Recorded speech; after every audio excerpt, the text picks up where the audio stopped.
It's InfoWars Nightly News. Be sure and check the website, InfoWarsNews.com and PrisonPlanet.tv/news.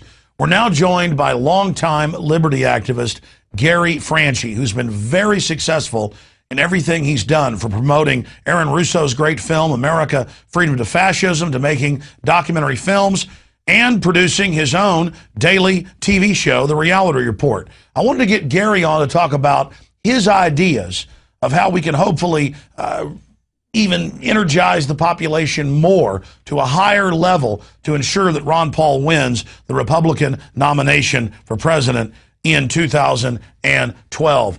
Gary, great to have you here with us, my friend. Alex, thanks for having me on this new format. Congratulations. Well, thank you. Congratulations on the work you've been doing as well. Liberty is rising, and tyranny is certainly freaking out about it. And later I've got a question about Illinois, because you're up there with the 75 years the guy's facing because he dared film the police in public. But first, this hoax that Ron Paul can't win, even though he's a top-tier candidate in the top three in every poll, every straw poll. What's your view on that? Is the hoax successful? Actually, I believe the hoax is going to backfire on itself, because when you have the media parroting talking points that are being handed down from on high, and the people seeing different results in their own investigative research online, these two worlds collide, and it causes the American people to realize what's actually happening and make the sound judgments that we hope that they would make. So I think in the end, this hoax is going to backfire, and it's up to the alternative media, it's up to the people themselves to make the ultimate choice. Well, the hoax began to backfire just a few weeks ago when even The Daily Show had this huge compilation of every network saying the same thing. Well, number one is this, number two is that, number four is this person, never mentioning who was number three. Or in polls where he was number two, they would mention number one and number three. Or if he won the New Hampshire straw poll, which is even more coveted than Iowa, no coverage. So it has backfired, but still, some people say, yeah, I like Ron Paul, but he can't win. Ron Paul wasn't even in the top 5 3.5 years ago in the 2008 election. He's in the top 3 right now, and I think it's mission number 1 to get the word out that he is the only person who isn't an establishment candidate, the only person who isn't bought and paid for, like Obama, Rick Perry, people like Mr. Carbon Tax, Mr. Obamacare author Mitt Romney. What's your take on the two guys that the system is pushing, Mitt Romney and Rick Perry? Well, the world is soon going to see our first attack ad that we're going to be producing. You're going to hear, the people are hearing it here first, actually, with our Revolution PAC. We're producing a commercial to go after Romney, to go after Perry, and expose them as the plastic men that they are. And I think that they're just the polished central casting figures that the American people have been sort of groomed to accept. They spit out the talking points that come down from the Republican Party.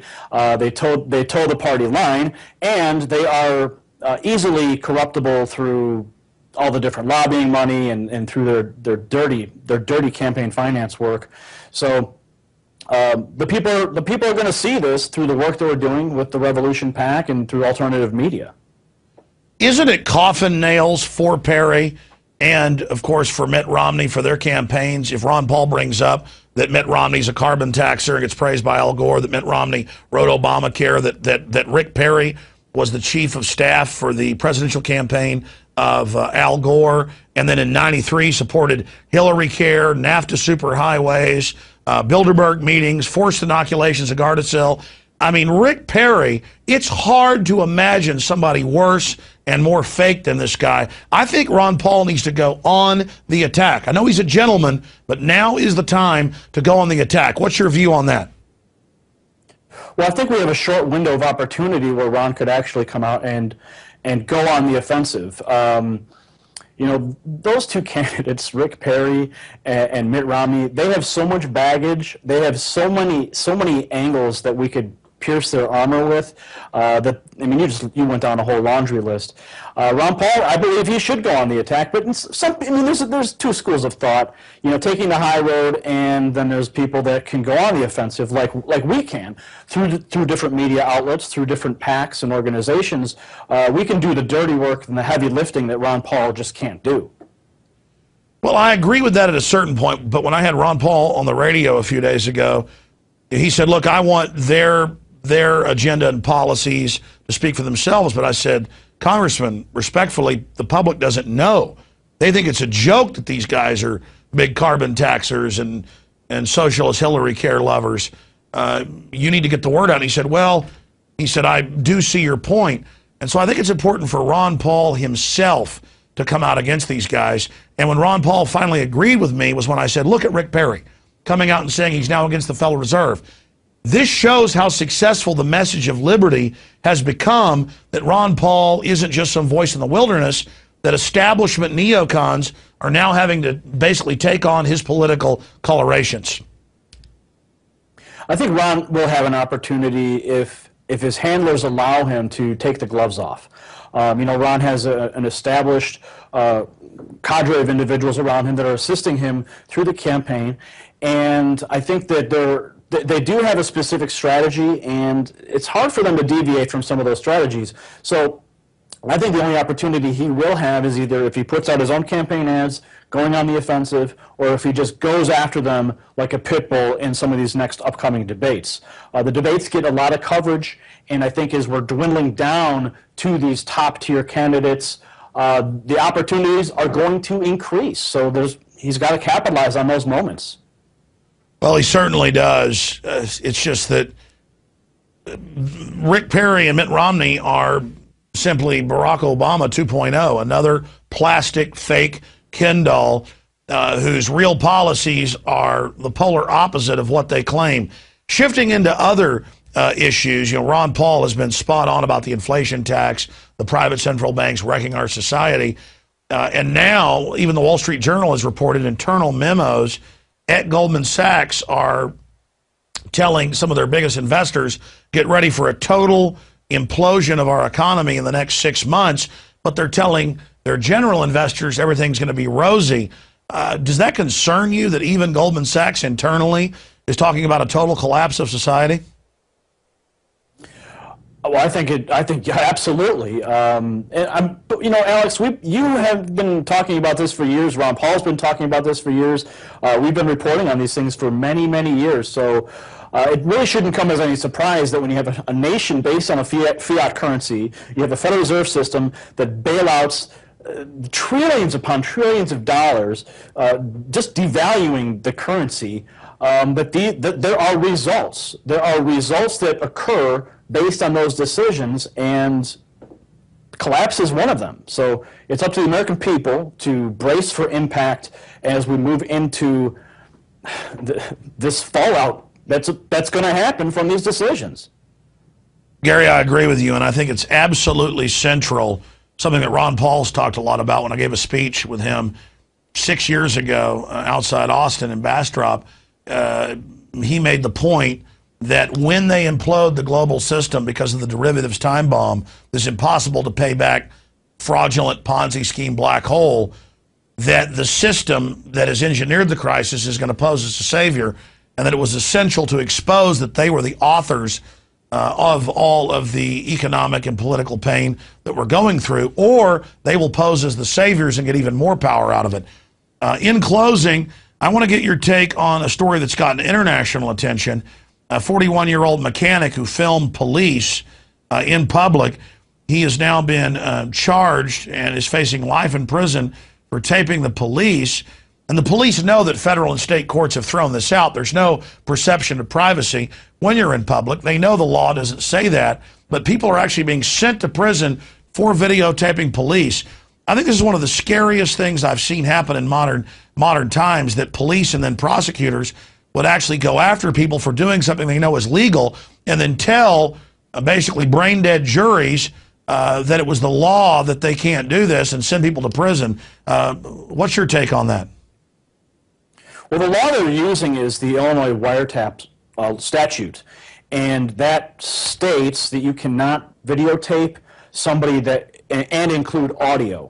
When I used to work for a large retail outfit and we would do security and we would actually monitor shoplifters, one of the things, that was one of the main points that we were told, is that we cannot audio tape the people who we are actually reviewing, the shoppers. So we could only use video.